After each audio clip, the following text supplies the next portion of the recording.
Hola, ¿qué tal? Soy Guadalupe. Bueno, les voy a hablar sobre la psicología. Para empezar, les quiero dar una frase, espero sea de su agrado. Y dice así: tu cerebro programa tus emociones. Se preguntarán el por qué eh, va relacionado con el cerebro. Pues es evidente que el cerebro va ligado tanto al comportamiento como a las emociones. La psicología es una ciencia que estudia las conductas y los procesos mentales.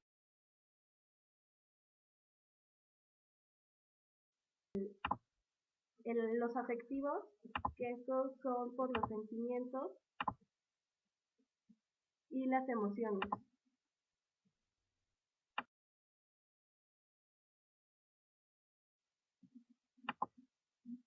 que son las conductas, las experiencias y los pensamientos. Otro punto de ellos, cognitivo, que es el aprendizaje, el razonamiento y la personalidad.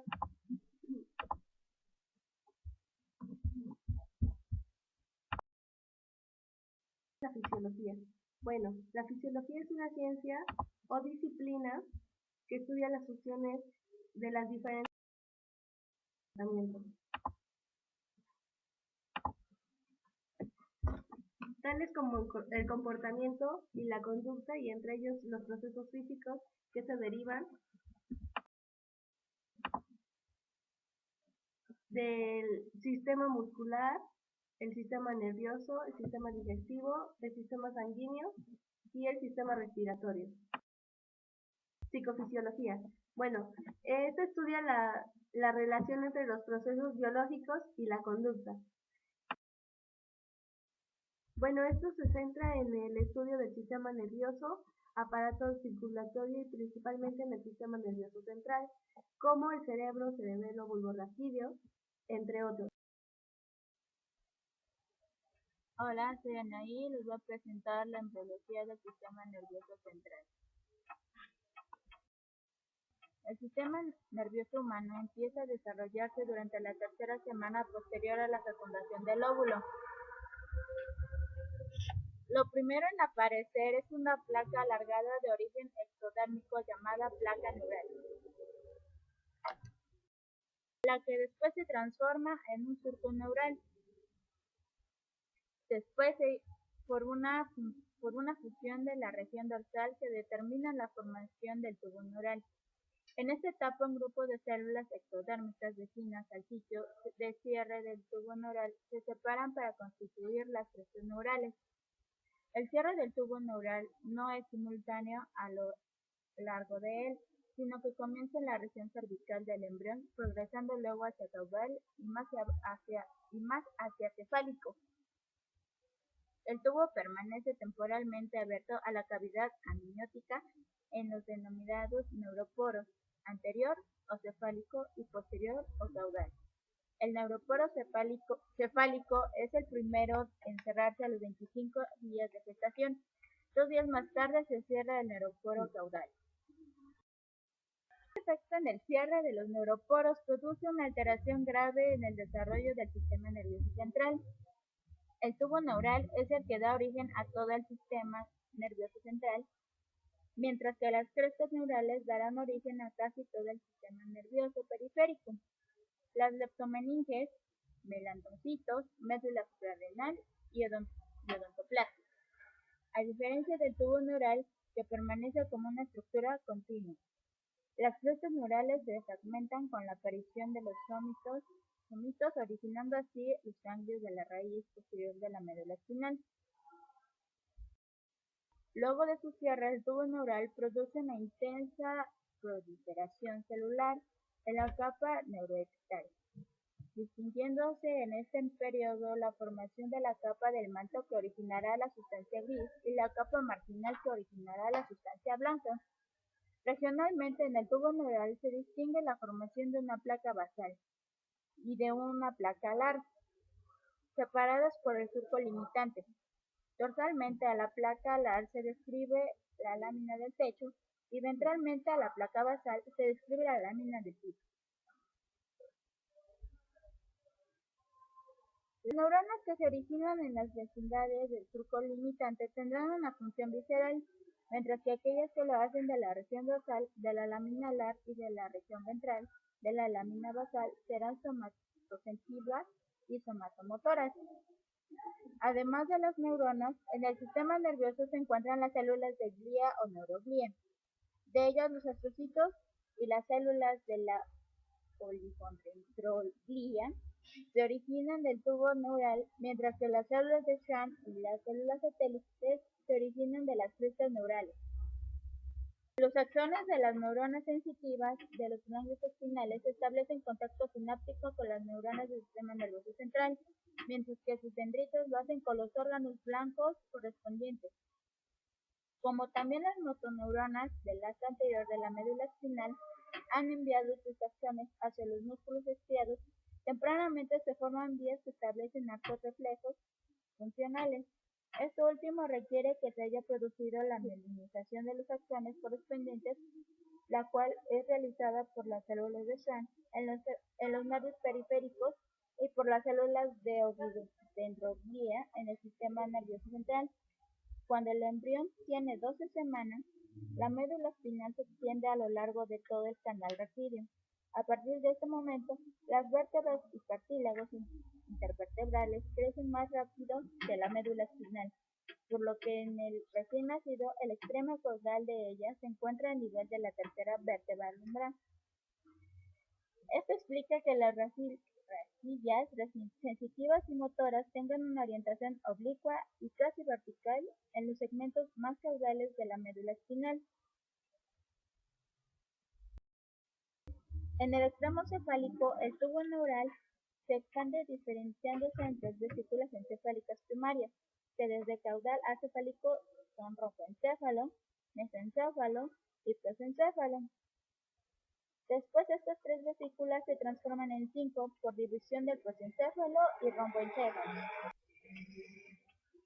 La vesícula más caudal origina el bulbo raquídeo y posee una placa basal para las neuronas eferentes viscerales y somáticas, y una placa alar para las neuronas aferentes viscerales y somáticas. El mesencéfalo origina el puente o protuberancia y el cerebelo. Consta de las placas basal y alar típicas. El mesencéfalo originará la estructura anatómica del mismo nombre, constituye la vesícula encefálica más primitiva, con un desarrollo muy parecido a la médula espinal, lo que se comprueba al tener las placas basal eferente y alar eferente bien definidas. Las placas alares originarán los colículos o tubérculos cuadrigéminos, los anteriores de función visual y los posteriores de función auditiva. El encéfalo originará el tálamo, hipotálamo, epitálamo, neurohipófisis y retira a partir de una delgada placa de techo y una gruesa placa alar. La bolsa de Rathke forma la adenohipófisis y el encéfalo dará origen al lóbulo posterior, que recibe fibras hipotalámicas. Por último, el telencéfalo originará la corteza cerebral, la lámina terminal y el cuerpo estriado. Las regiones telencefálicas pronto toman íntimo contacto con el diencéfalo. Las cavidades ventriculares se extienden desde la luz de la médula espinal hasta el cuarto ventrículo ubicado en el romboencéfalo, el cual se comunica con la cavidad del diencéfalo a través de la estrecha luz del mesencéfalo. El tercer ventrículo se comunica con los ventrículos laterales a través de los agujeros interventriculares. Todo este sistema ventricular aloja el líquido cefalorraquídeo, el cual es producido por los plexos coroideos de los ventrículos tercero, cuarto y lateral. La neurona es la unidad atómica y funcional del tejido nervioso.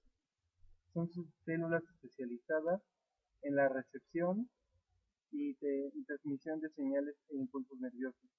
También tienen la capacidad de procesar, almacenar información y recuperarla. Las señales que transmiten son de tipo electroquímico y se denomina impulso nervioso o potencial de acción. La velocidad que pueden llegar a alcanzar es de 360 km/h, más de 100 metros por segundo. Forman redes complejas en todo el organismo. No se dividen, forman un todo. Si muere una neurona, ninguna otra la reemplaza.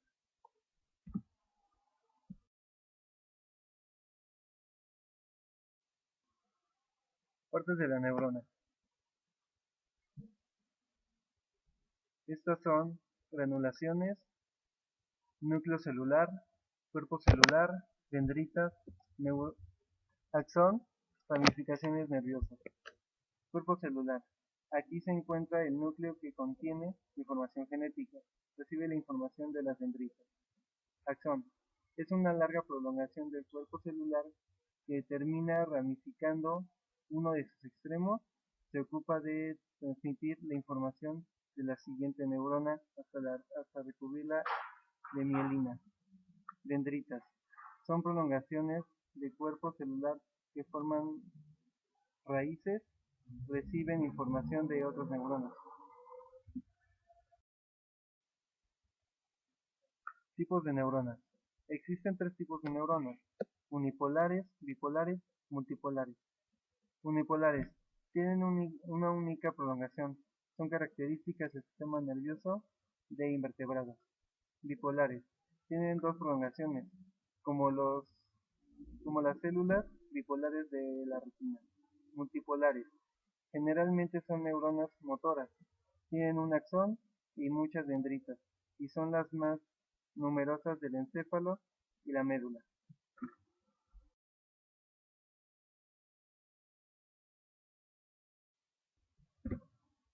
Estas se clasifican en 3: sensoriales, motoras, interneuronas. Sensoriales. Envían la información desde los tejidos y los órganos sensoriales del cuerpo hacia el interior de la médula espinal y el encéfalo. Motoras. Transmiten información desde la médula espinal y el encéfalo, desde los músculos y las glándulas. Interneuronas. Recogen los impulsos neuronales sensitivos y los transmiten a las neuronas motoras, cuya función es activar los músculos implicados en el movimiento.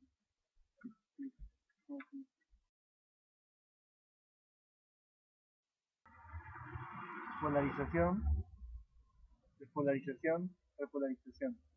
La despolarización es cuando la neurona está inerte. Despolarización. Se cambian iones positivos y negativos entre sí. Repolarización. Vuelve a su estado inicial. La bomba sodio-potasio es cuando los iones positivos y negativos se intercambian. Los negativos salen, los positivos entran dentro del axón.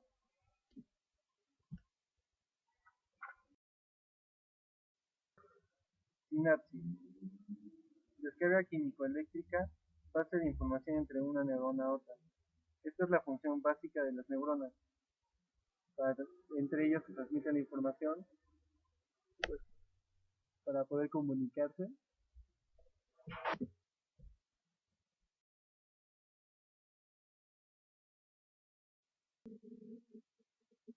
Neurotransmisores. Un neurotransmisor es una biomolécula que transmite información de una neurona a otra consecutivamente, unidas mediante una sinapsis. El neurotransmisor se libera por las vesículas en la extremidad de la neurona presináptica durante la propagación del impulso nervioso. Atraviesa el espacio sináptico y actúa cambiando el potencial de acción en la neurona siguiente, fijándose en puntos precisos de una membrana plasmática. Los principales neurotransmisores son acetilcolina. Se localiza en neuronas motoras en médula espinal y protoencéfalo basal. Función. En el cerebro de los mamíferos, la información entre las neuronas se transmite a través de una sustancia química denominada neurotransmisor, que se libera en la sinapsis como respuesta a un estímulo específico. La función de la acetilcolina, al igual que otros neurotransmisores, es mediar la actividad sináptica del sistema nervioso. La ubicación de la acetilcolina está ampliamente distribuida en el sistema nervioso central, particularmente implicada en los circuitos de la memoria y en los circuitos extrapiramidales y el sistema nervioso periférico, a nivel del sistema nervioso autónomo.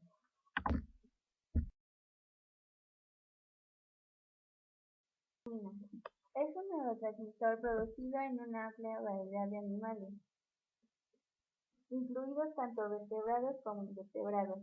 Según su estructura química, es una catecolamina que cumple funciones de neurotransmisor en el sistema nervioso central. La dopamina se produce en muchas partes del sistema nervioso, especialmente en la sustancia negra. Su función principal en este es inhibir la liberación de prolactina del bulbo anterior de la hipófisis.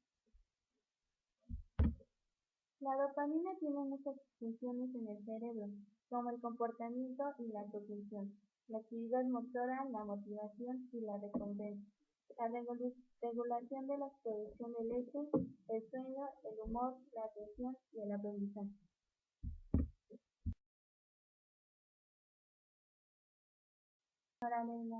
Noradrenalina. La noradrenalina es una catecolamina con múltiples funciones fisiológicas y homeostáticas, que puede actuar como hormona y como neurotransmisor. Las neuronas noradrenérgicas en el cerebro forman un sistema de neurotransmisores que, cuando es activado, ejerce efectos en grandes áreas del cerebro. Los efectos son la atención y el despertar, e influencias en el sistema de recompensa. Para llevar a cabo sus funciones, la norepinefrina necesita ser liberada en las vesículas sinápticas. Muchas sustancias modulan esta liberación, algunos inhibiendo y otros estimulando la liberación.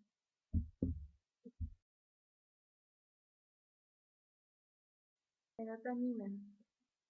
La serotonina es una monoamina neurotransmisora, sintetizada en las neuronas serotoninérgicas del sistema nervioso central. La serotonina también se encuentra en varias setas y plantas, incluyendo frutas y vegetales. En el sistema nervioso central, se cree que la serotonina representa un papel importante como neurotransmisor en la inhibición de la ira, la adhesión, la temperatura corporal, el sueño, la sexualidad y el apetito. Estas inhibiciones están relacionadas directamente con síntomas de depresión.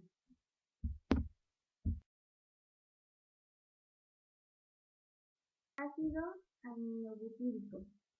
Actúa como neurotransmisor inhibitorio en varios de los circuitos. Se encuentra en grandes concentraciones en el cerebelo y menores concentraciones en el tálamo e hipocampo. Las alteraciones en estos circuitos GABAérgicos están asociados con la enfermedad de Parkinson, la demencia senil, la enfermedad de Alzheimer y la esquizofrenia.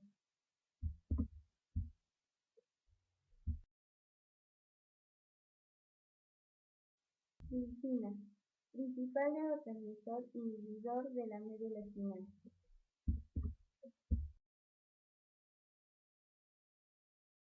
Glutamato, principal neurotransmisor excitador, localizado por todo el sistema nervioso central, incluido en células piramidales corticales.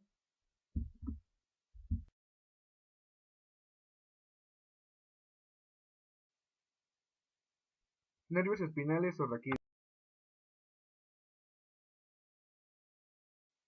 La nomenclatura da por 31 pares de nervios espinales, los cuales son 8 nervios cervicales, 12 torácicos, 5 lumbares, 5 sacros y un nervio coccygeal. En las imágenes pueden ver la médula espinal. De color morado se encuentran los 8 nervios que son cervicales. De color naranja son 12 pares nervios torácicos. De color azul se encuentran lo que son los 5 nervios lumbares. Entre estos se crea lo que es la creación de cola de caballo.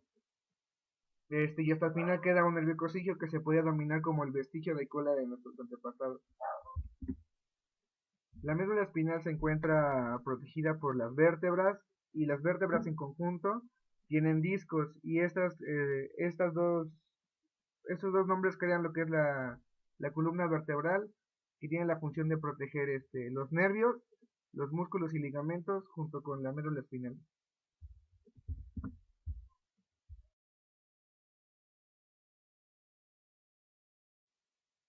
Los componentes. Cada nervio espinal tiene dos puntos de inserción en la médula espinal, posterior, anterior, y estos se unen para formar el nervio espinal.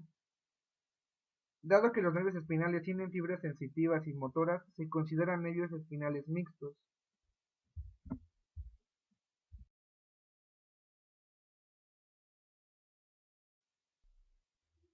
Estos nervios se encuentran en envolturas. Los nervios espinales incluyen muchas fibras rodeadas por varias envolturas. No importa que esté mineralizada o no esta envoltura.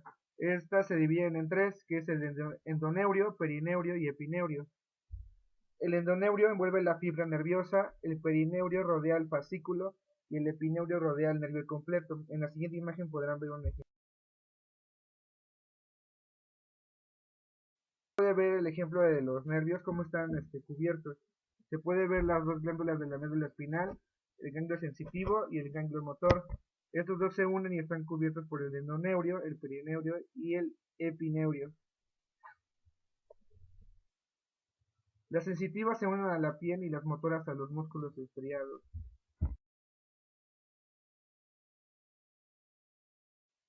Los plexos son ramas primarias anteriores de los nervios espinales. Hay una excepción en esta, lo que es el T2 y el T11, que son los nervios torácicos. Estas forman redes de unión con nervios adyacentes a los lados del cuerpo. Estas redes se llaman plexos y se dividen en cuatro principales: cervical, braquial, lumbar y sacro.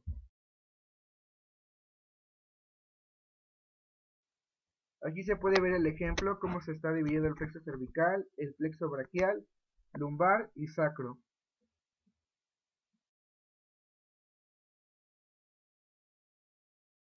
El plexo cervical se forman con las ramas ventrales de los primeros cuatro nervios cervicales, que es C1 y C4, como se puede ver en la imagen, y con algunas pequeñas fibras del C5.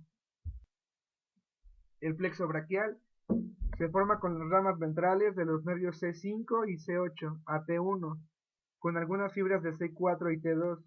Pasa por encima de la primera costilla, detrás de la clavícula y entra en la axila.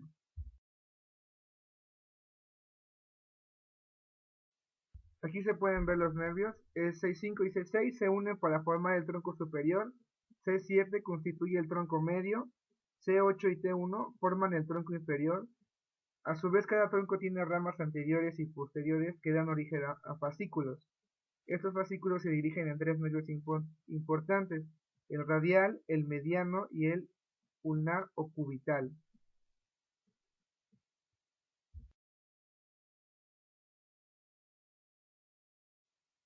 El plexo lumbar consiste en los ramos ventrales de los nervios L1 a L4 y difiere del plexo braquial. En estos no se encuentra entrelazado con las fibras.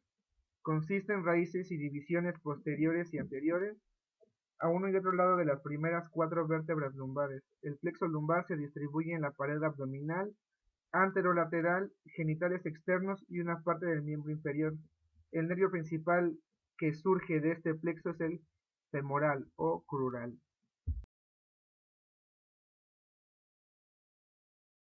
El plexo sacro se forman con los ramos ventrales de los nervios L4, L5, S1 y S4.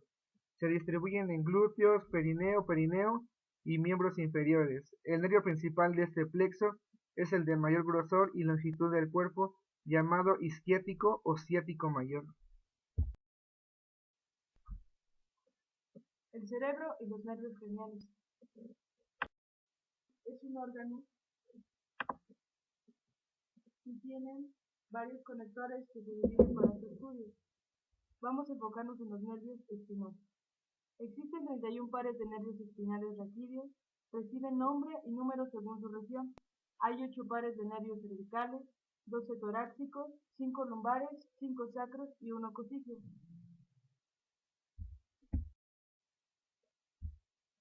La médula es muy importante para el sistema del cerebro, ya que la médula es a donde se transmiten impulsos sensoriales de estructuras periféricas al encéfalo.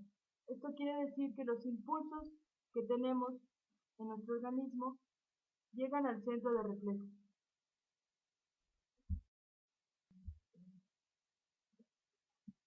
Un reflejo es la vía en donde hay una respuesta involuntaria y rápida a un estímulo.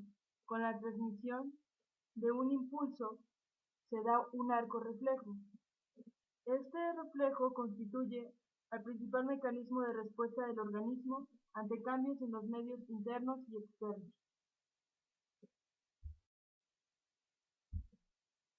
Antes de pasar al encéfalo, quisiera dar su peso en hombres, que es de 1,36 kilogramos y tiene forma de un hongo, y en mujeres llega a pesar 1,250 kilogramos. Durante nuestro desarrollo se forma con sus respectivas vesículas, que son 4: tallo encefálico, diencéfalo, cerebro y cerebelo. En esta imagen se puede apreciar cómo está dividido nuestro cerebro por lóbulos. Los lóbulos cerebrales, que es el lóbulo frontal, temporal, occipital, parietal.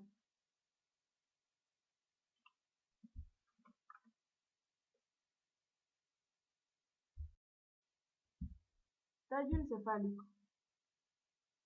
Este contiene núcleos que son centros de reflejos para la regulación de la frecuencia cardíaca y respiratoria, para la vasoconstricción, deglución, tos, vómito y estornudos que nuestro organismo tiene. Como podemos ver, es de suma importancia, y cuando este se encuentra dañado, tenemos que tener varios trastornos en nuestro cerebro, como son epilepsia, Tay Sachs, que son trastornos en nuestro sistema nervioso que pueden ocasionar la muerte. El cerebelo. Esta es la porción más voluminosa que contiene nuestro encéfalo, o cerebro, después del cerebro. Lo que quiero decir es que contiene una octava parte de la masa encefálica y ocupa la parte inferoposterior de la cavidad craneal.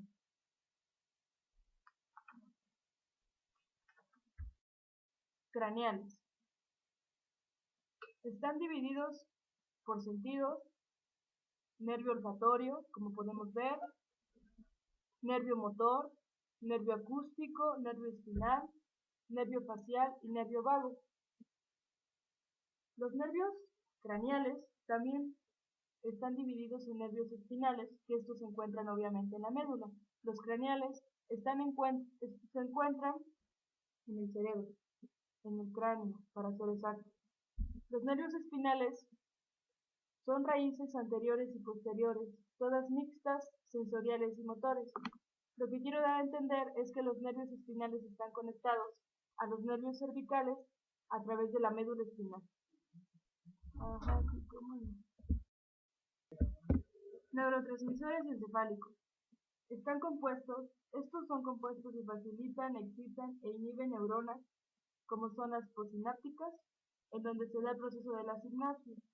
En 1975 se descubrieron los primeros péptidos neurollamados encefalinas y su estructura es similares a la morfina. La morfina es una sustancia que se ocupa en pacientes que se encuentran en estado vegetativo y los hacen a través de esa droga poder estar despiertos y mantenerlos con vida.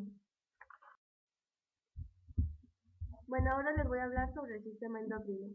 Esto se encarga de las secreciones internas del cuerpo, las cuales son unas sustancias químicas denominadas hormonas, que son producidas en determinadas glándulas endocrinas como la glándula pituitaria, tiroides, páncreas, ovarios, testículos. Y bueno, ahora les hablaré sobre los tipos de hormonas.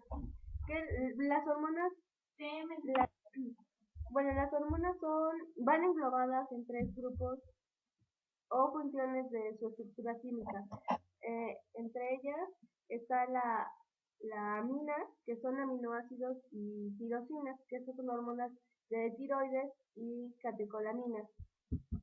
La otra es péptica y péptida, esta es una hormona del páncreas y la otra es una hormona hipotalámica. Un ejemplo sería esteroides de colesterol, que son las hormonas de la corteza cerebral, hormonas de las glándulas reproductoras, metabolismos activos de las vitaminas.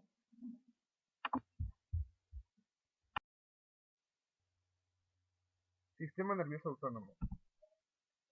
El sistema nervioso autónomo o sistema nervioso vegetativo recibe la información del medio interno y envía una respuesta a los músculos, las glándulas y los vasos sanguíneos. Las funciones de este sistema nervioso son involuntarias y se activan a partir de los centros nerviosos que hay en el hipotálamo, el tallo cerebral y la médula espinal.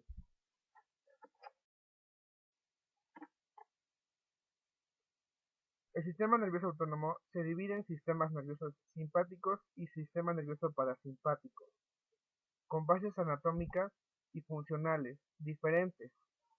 Ambos sistemas consisten en fibras preganglionares mielinizadas, las cuales hacen conexiones sinápticas con fibras postganglionares no mielinizadas, las cuales inervan a los órganos efectores.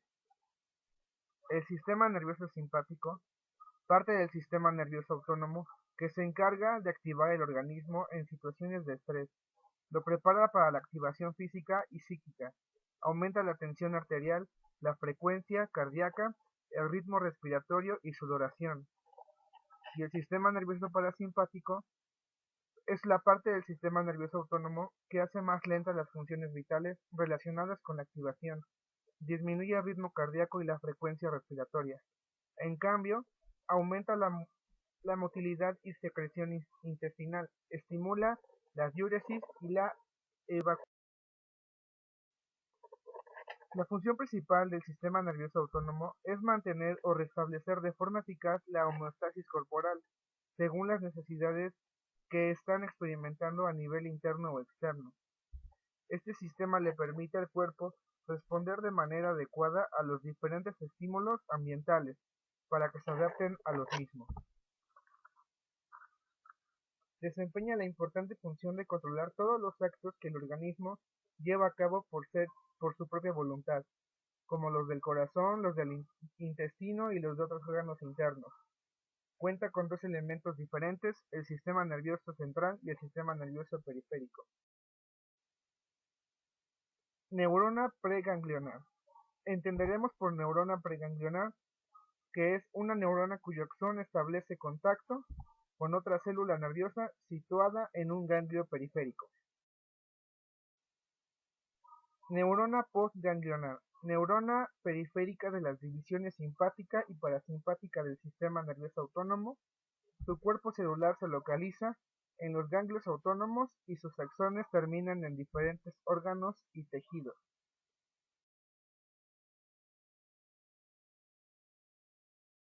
Biorretroalimentación. El biofeedback es una técnica que se emplea para controlar las funciones fisiológicas del organismo humano mediante la utilización de un sistema de retroalimentación que informa al sujeto del estado de la función que se desea controlar de esta manera voluntaria. Los sentidos son aquellos por el cual el ser humano recibe impresiones de los objetos exteriores que tiene a su alrededor. Para ello, tiene que percibir un estímulo externo, el cual se va al sistema nervioso, y el sistema nervioso cuenta con receptores sensoriales denominados esteroreceptores. Los 5 sentidos, como ya sabemos, son 5. El sistema visual,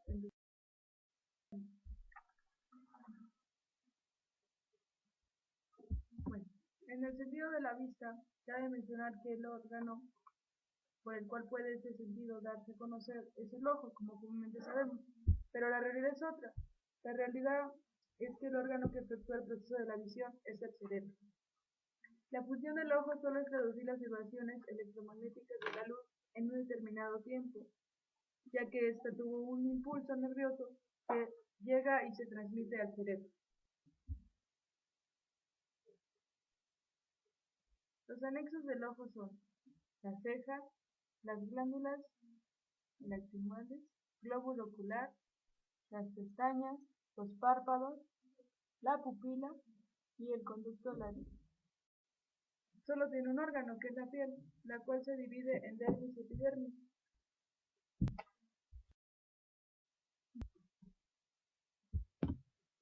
Los anexos de la piel son las glándulas sudoríparas, los músculos cutáneos, las uñas, los pelos, las glándulas sebáceas. Las glándulas sudoríparas se distribuyen a lo largo de la piel. Las glándulas sebáceas son producto de la secreción de una sustancia llamada sebo, que ésta se lubrica en los pelos que posee nuestro cuerpo. Y por último, las uñas son formaciones laminares y lúcidas de origen epidérmico. El sentido del olfato. Este proviene de la mucosa olfatoria que atraviesa las formas que pueden ser las cavidades nasales, a la cual esto se les denomina bulbo olfatorio. El bulbo olfatorio se extiende por dos vías hacia las áreas olfativas de la corteza cerebral. El sentido del olfato se encuentra dividido en varios órganos, pero el principal es la nariz. La nariz cuenta con seno frontal, cornete medio, cornete inferior, orificio externo, seno extremidal, cornete superior, fosa nasal posterior, adenoides y nasofaringe. Nos enfocaremos en la fosa nasal. La fosa nasal se relaciona al momento de oler alguna comida. Hay un recuerdo que está ubicado en una parte de nuestro sistema límbico, que es el hipocampo e hipotálamo. Las vías centrales del olfato, a donde llega a nuestro sistema nervioso, se encuentran a continuación en esta imagen.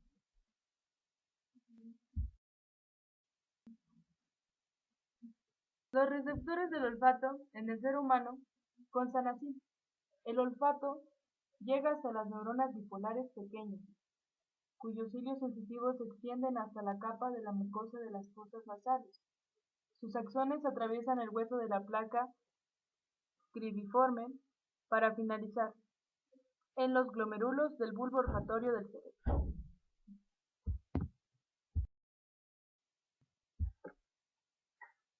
Por ejemplo, aquí está el bulbo olfatorio.